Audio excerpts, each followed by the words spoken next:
जय माता जी students, welcome to our YouTube channel Dhyan commerce, the key of success.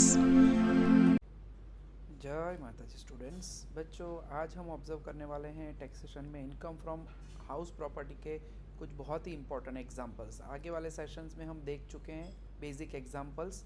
अब आज जो हम दो एग्जांपल्स देखने वाले हैं वो कैलकुलेशन के लिहाज से भी ज़्यादा इम्पॉर्टेंट है, तो देख लेते हैं हमारे आज के एग्जांपल्स। तो बच्चों अब हम ऑब्जर्व कर लेते हैं श्री दिनेश भाई शाह और श्री अरविंद भाई पटेल वाला सम, जिसमें यहाँ पे नया पार्ट एक है कि यहाँ पे जो भी प्रॉपर्टीज़ दी गई है आशियाना एंड सामियाना, वो प्रॉपर्टीज़ जो है उसमें उन दोनों की को ऑनरशिप है, यानी दिनेश भाई का 45% हिस्सा है और अरविंद भाई का 55% हिस्सा है। सो डिटेल यहाँ पे हमें दी गई है, जिसमें मंथली रेंट दिया है बच्चों 6000, इसे इंटू 12 करके हम annual rent received, actual rent received लिख देंगे। फेयर रेंट है, बट जो म्यूनसिपल टैक्स है बच्चों वो दिया हुआ है, खाली म्यूनसिपल वैल्यू नहीं दी है, बट लिखा हुआ है 20% ऑफ म्यूनसिपल वैल्यूएशन, यानी कि ओरिजिनल जो भी म्यूनसिपल वैल्यू होगी उसका 20% यहाँ पे दिया है। तो इसे हम कन्वर्ट करेंगे 100% में, इसके ऊपर से म्यूनसिपल वैल्यू टोटल ढूंढने का नया पॉइंट यहाँ पे आएगा।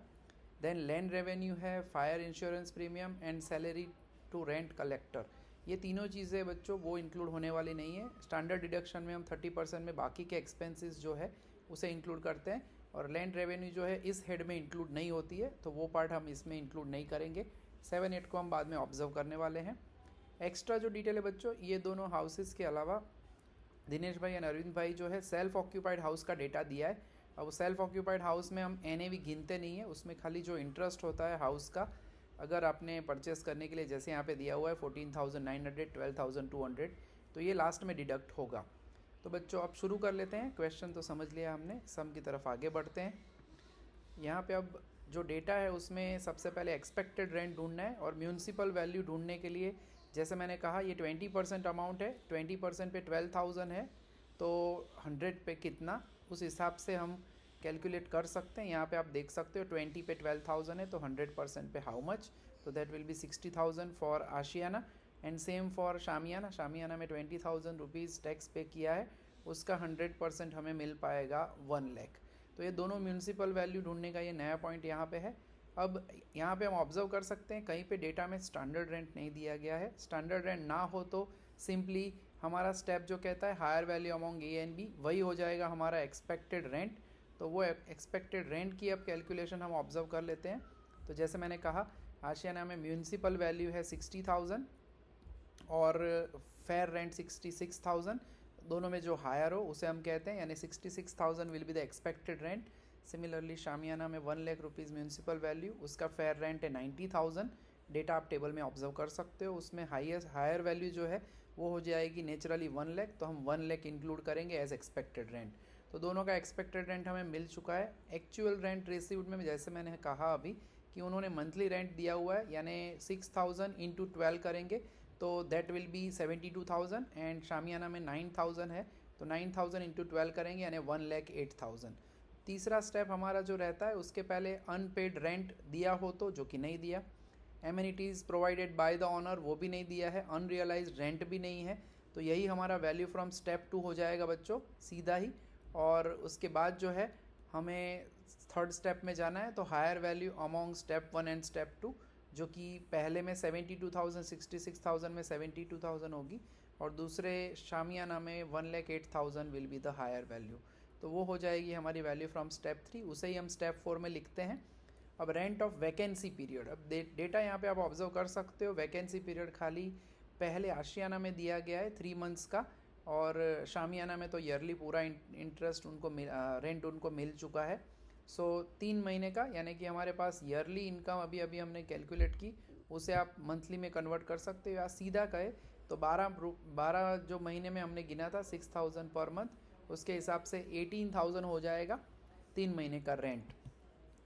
और सामने तो जैसे कह चुके हैं शामियाना में डैश, तो जीएवी हमारे पास रेडी हो जाएगी। ग्रॉस एनुअल वैल्यू पहले आशियाना के लिए 54,000 और शामियाना के लिए 1,08,000।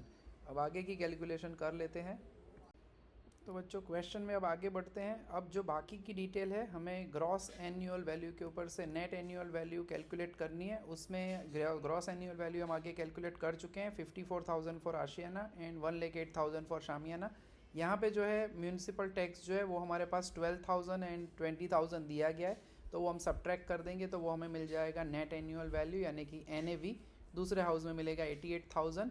तो बच्चों ये पार्ट एकदम नॉर्मल है, मगर यहाँ पे एक और पॉइंट ऑब्जर्व करना है जो स्टार्टिंग में हम डिस्कस कर चुके हैं कि हमारे पास जो है यहाँ पे उन्होंने जो सेल्फ ऑक्यूपाइड हाउस SOP है उसका डेटा दिया हुआ है दोनों का, दिनेश भाई का एंड अरविंद भाई का। तो इसका इंटरेस्ट लास्ट में हमें एडजस्ट करना पड़ेगा, वो माइनस करेंगे हम। तो सब में आगे बढ़ते हैं कि स्पेसिफिक डिडक्शन जो है 30% के हिसाब से होगा, 42,000 का 12,600 एंड शामियाना के लिए उसी तरह से 30% होगा 26,400। अब जो interest paid on loan borrowed on Shamiana and Ashiana वो हमें दिया हुआ है 19,600 एंड 11,400, वो भी हम डिडक्ट करेंगे। अब कोई कैपिटलाइज्ड लोन है नहीं तो उसमें हम डैश करेंगे एज़ यूजुअल, और 42,000 में से ये स्पेसिफिक डिडक्शन माइनस करने से हमें टैक्सेबल इनकम ऑफ आशियाना मिलने वाली है 9,800 एंड शामियाना मिलने वाला है 50,200 रुपीज़। अब ये जो है दोनों हाउसेस की टोटल टैक्सेबल इनकम मिला के होती है 9,800 प्लस 50,200 यानी कि ₹60,000।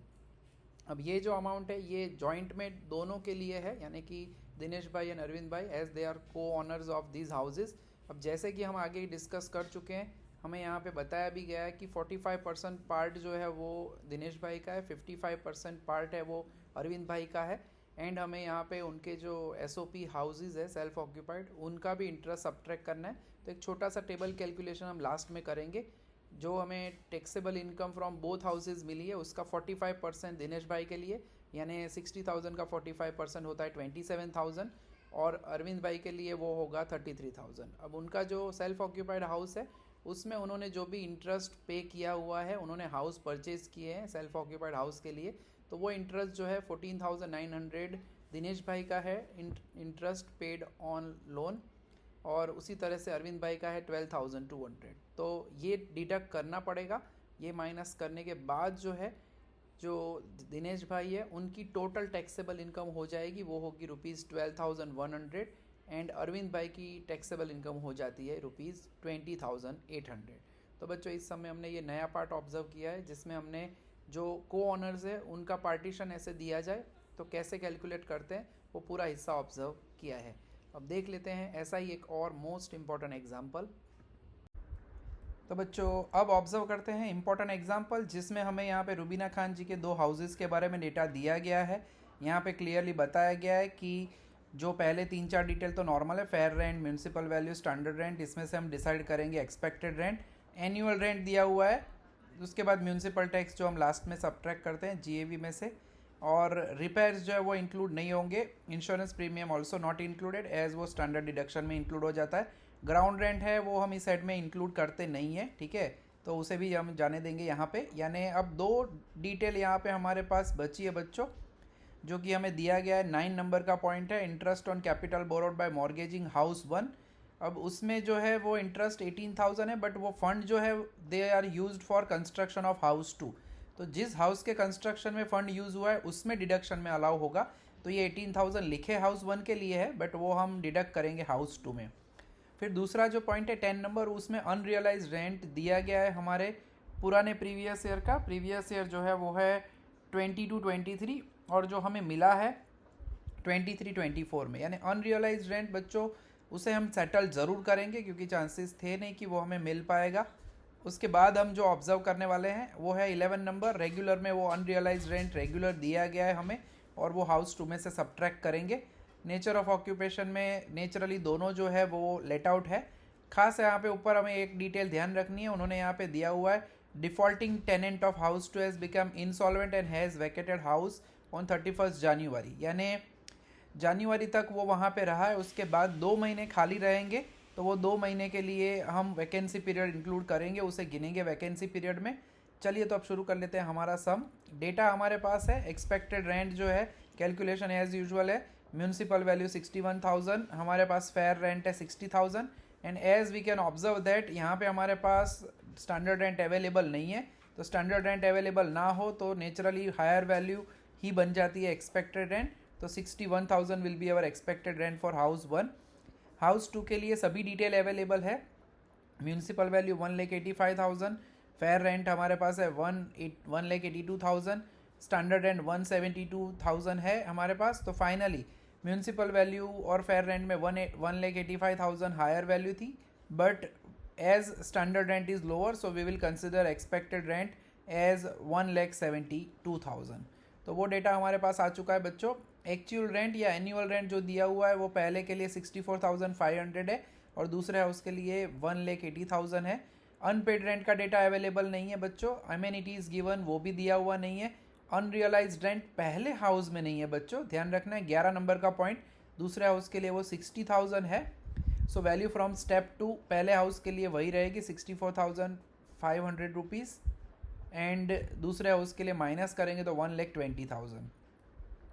अब जैसे कि स्टेप 3 में हमें पता है कि हम यूज़ करते हैं higher value among step 1 and step 2। तो हाउस 1 के लिए 64,500 एंड हाउस 2 के लिए 1,72,000 होगा।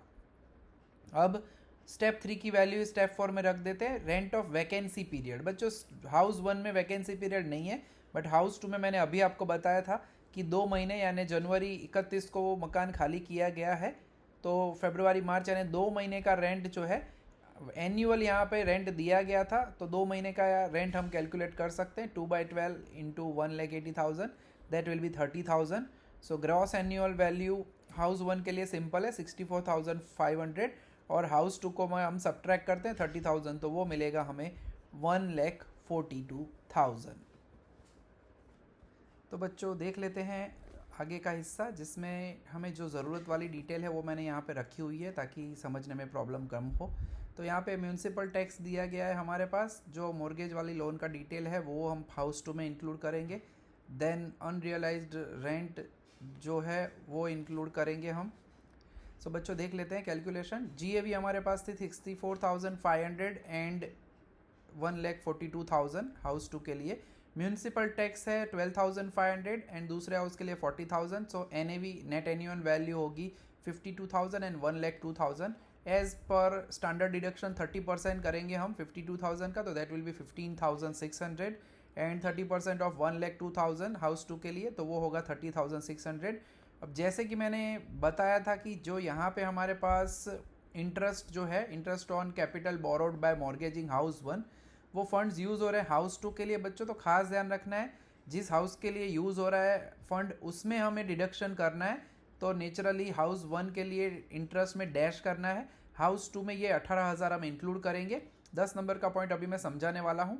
पुराने ईयर का अनरियलाइज रेंट हमें इस ईयर में मिल रहा है तो उसे हम ऑब्जर्व करेंगे, कैलकुलेट करेंगे। पहले हम टोटल टैक्सेबल इनकम देख लेते हैं। कोई भी कैपिटलाइज लोन का इंटरेस्ट हमारे पास नहीं है प्री कंस्ट्रक्शन पीरियड का, तो इसमें हम डैश कर देंगे। Technically total taxable income of house 1 will be 36,400 and 1,02,000 में से ये डिटेल माइनस करेंगे 1 एंड 2 तो वो मिलेगा 53,400। अब बच्चों आ जाते हैं हम 10 नंबर के पॉइंट पे। तो उसका अनरियलाइज रेंट जो रिकवर्ड हुआ है बच्चों, तो उसकी कैलकुलेशन इस तरह से रहेगी। रिकवर्ड अनरियलाइज रेंट हाउस 1 में, तो वो जो है बच्चों हमारे पास 18,000 रिकवर हुआ है। अब एज़ पर रूल हमें उसमें 30% स्टैंडर्ड डिडक्शन करना है, यानी 30% ऑफ 18,000 यानी 5,400। टेक्निकली ये 12,600 टैक्सेबल अमाउंट होगी रुबीना खान के लिए इस ईयर में। तो जब हम total taxable income house 1 and 2 की गिनते हैं तब ऐसा कोई भी अनरियलाइज रेंट अगर रिकवर हुआ है तो उसे भी हमें ऐड करना पड़ेगा। So technically total taxable income from houses जो है वो हम कहेंगे 36,400, 53,400 प्लस 12,600 मिला के 60,000। तो हम कह सकते हैं कि रुबीना खान की total taxable income for the previous year is 60,000। Please like, subscribe, share and press bell icon for notification. Thank you.